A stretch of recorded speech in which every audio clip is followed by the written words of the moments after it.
Leiskite pavedžioti jūsų šunį.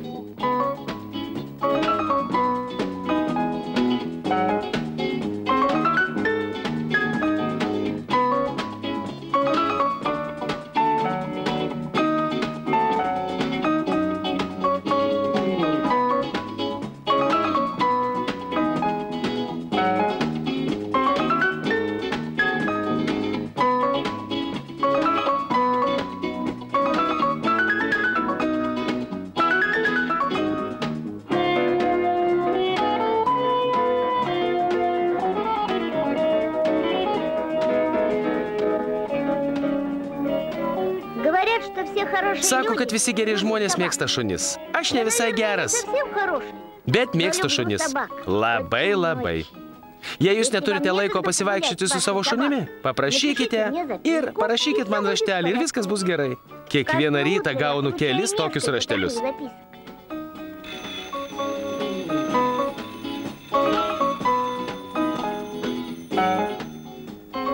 Bet labiausiai man patinka citrina. Nes jis neturi nei šeimininko, nei namų.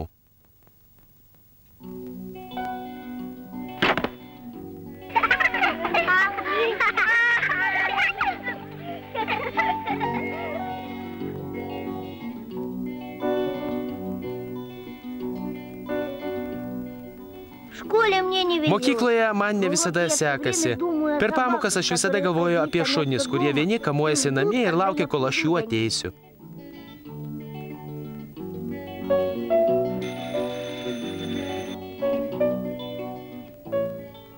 Kartą aš taip prisivaikščiau, kad užmigau per pamoką.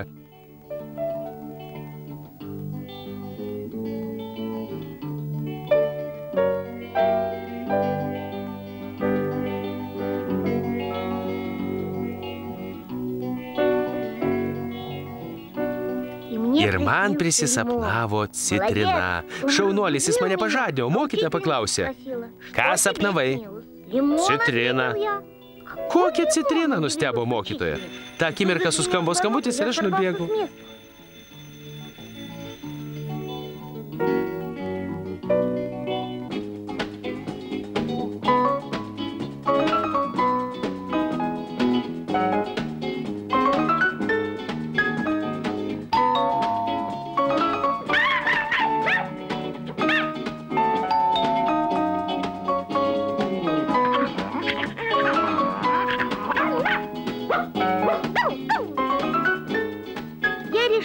Nusprendžiau šunims surengti pamoką, išdėstyti jiems šunų mokslą. Sėdėti, komandavau aš.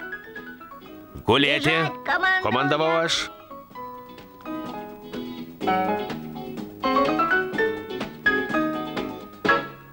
Ir staiga atsirado katinas. Aš pasakiau fu. Ir šunys pasakė fu, fu, fu, fu.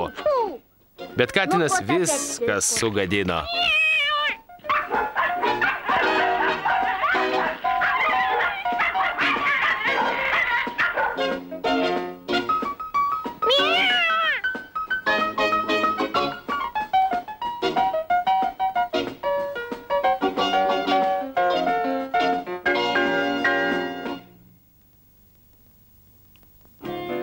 Aš atsiminiau, kad turiu dar kelis raštelius. Štai kažkas manęs prašo pasivaikščioti su Pukiu.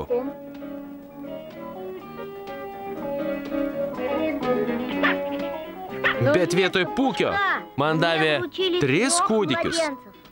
Vaikščiok tik atsargiai. Trauktis nebuvo kur. Greitai kūdikiai pakėlė tokį triukšmą, kad nežinojau, ką daryti. Ir staiga atsirado mano ištikimasis citrina. Pasirodo, kad citrina puiki auklė.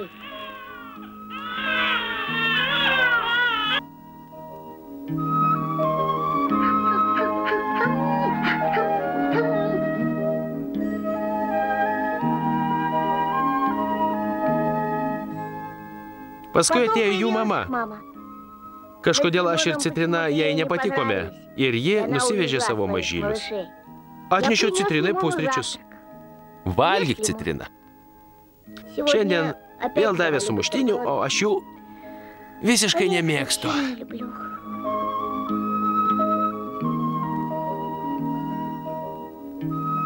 Staiga atbėgo Pūkutis. Nebuvo laiko sėdėti. Iki rytdienos, Citrina. Iki pusryčių, atsakė Citrina.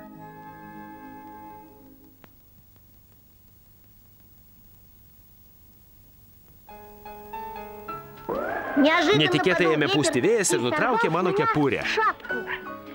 Aš iš karto sukomandavau Pūkiui, atnešk man. Šią komandą išgirdo ir kiti mano pažįstami šunys. Atnešti, atnešti, atnešti.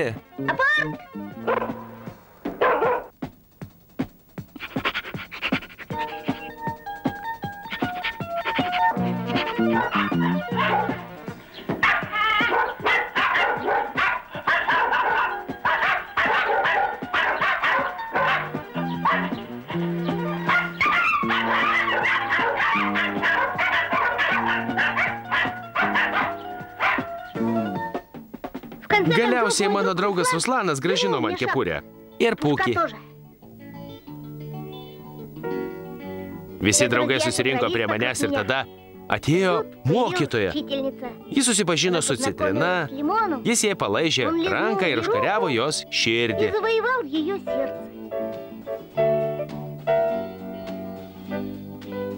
Ar galiu paimti vieną raštelį, paklausė mokytoja. Prašom. Štai čia buvo paskutinis jo vardas – Bobka. Ir mokytoja nuėjo tuo adresu. O Citrina, mano Citrina nuėjo paskui ją. O aš pastebėjau, kad Pūkis susižalojo leteną. Reikėjo jį nunešti pas veterinarą. Gydykloje nieko nebuvo. Išskyrus dėdulę su krepšiu. Jūs paskutinis, paklausiau aš. Ir staiga iš krepšio išlindo didelė kobra. Aš staigiai užsiropščiau ant spintos. Ten suradau paskutinį eilėje. O tuo metu mokytoja atėjo į namus, kur gyveno Bobka. Duris atidarė žmogus, apsirengęs cirko artisto uniformą. Aš atėjau pasivaikščioti su Bobka, pasakė mokytoja. Į lauką nereikia eiti, pasivaikščioti po butą, pasakė Bobko šeimininkas. Dresuotojas dingo, o mokytoja ėmė ieškoti Bobkos.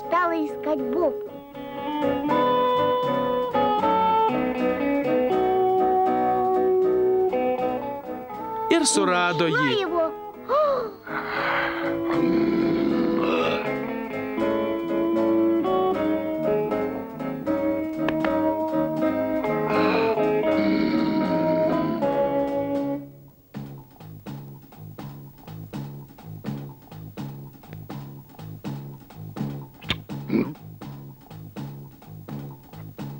Cirkas.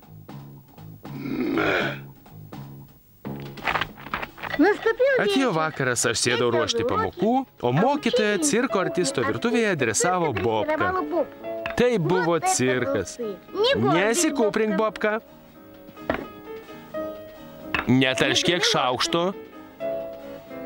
Neskubėk.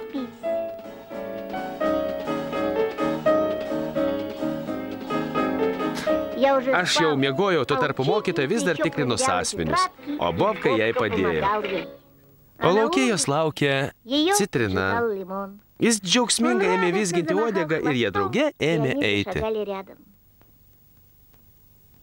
O kitą dieną mokytoja lentoje kreida užrašė: Aš myliu šunis. Aš taip aiktelėjau iš nuostabos. Tada mokytoja vėl užrašė: Aš turiu šunį, jo vardas Citrina. Ir aš viską supratau.